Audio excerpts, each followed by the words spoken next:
ಸರ್ಜಾ ಅವರ ಮುಂದಿನ ಸಿನಿಮಾ ಕೇಡಿ. ಹೌದು, ಇದು ಪ್ರೇಮ್ ನಿರ್ದೇಶನದ ಚಿತ್ರವಾಗಿದೆ. ಹಾಗೆ ಈ ಸಿನಿಮಾದ ಈಗ ಮೊದಲನೇ ಹಾಡು ಬಿಡುಗಡೆಯಾಗಿದೆ. ಹೌದು, ಅದೇ ಶಿವ ಶಿವ ಅಂತ. ಹೌದು, ಇದು ಶಿವನ ಮೇಲೆ ಬರೆದಿರುವ ಹಾಡಾಗಿದೆ ಅಂತಲೇ ಹೇಳಬೇಕು. ಬಟ್ ಸಿನಿಮಾದಲ್ಲಿ ಹಾಕಿರೋ ಈ ಸಾಂಗ್ಗೆ ಸೆಟ್ ನೋಡ್ತಾ ಇದ್ರೆ ಸಖತ್ತಾಗಿ ಬಂದಿರುತ್ತೆ ಅಂತ ಹೇಳ್ತೀನಿ. ಹೌದು, ಬಟ್ ಈಗ ಲಿರಿಕಲ್ ವಿಡಿಯೋ ಬಿಟ್ಟಿರೋದ್ರಿಂದ ಕೆಲವೊಂದು ತುಣುಕುಗಳು ಅಷ್ಟೇ ನೋಡಿರ್ತೀವಿ ನಾವು. ಇನ್ನು ಈ ಹಾಡನ್ನು ಹಾಡಿರೋದು ಕೈಲಾಶ್ ಖೀರ್ ಹಾಗೂ ನಮ್ಮ ಡೈರೆಕ್ಟರ್ ಪ್ರೇಮ್ ಅವರು.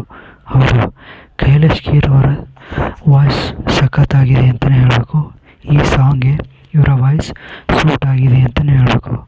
ಇನ್ನು ಪ್ರೇಮ್ ಅವರು ಅವರ ಪ್ರತಿ ಸಿನಿಮಾದಲ್ಲಿ ಯಾವುದಾದ್ರೂ ಒಂದು ಸಾಂಗ್ ಹಾಡ್ತಾರೆ ಅಂತ ಹೇಳಬೇಕು. ಇನ್ನು ಮ್ಯೂಸಿಕ್ ವಿಚಾರಕ್ಕೆ ಬಂದರೆ ಅರ್ಜುನ್ ಜನ್ಯಾರು ಮ್ಯೂಸಿಕ್ನಲ್ಲಿ ನಂಬರ್ 1 ಅಂತಲೇ ಹೇಳಬೇಕು. ಹೌದು, ಈ ಸಾಂಗ್ಗೆ ಸಖತ್ತಾಗಿ ಮ್ಯೂಸಿಕ್ ಮಾಡಿದ್ದಾರೆ ಅಂತಲೇ ಹೇಳಬೇಕು. ಓವರಾಲ್ ಆಗಿ ಈ ಸಿನಿಮಾದ ಹಾಡು ನನಗೆ ಸ್ವಲ್ಪ ಇಷ್ಟ ಆಯಿತು ಅಂತಲೇ ಹೇಳಬೇಕು. ನಿಮಗೇನಾದರೂ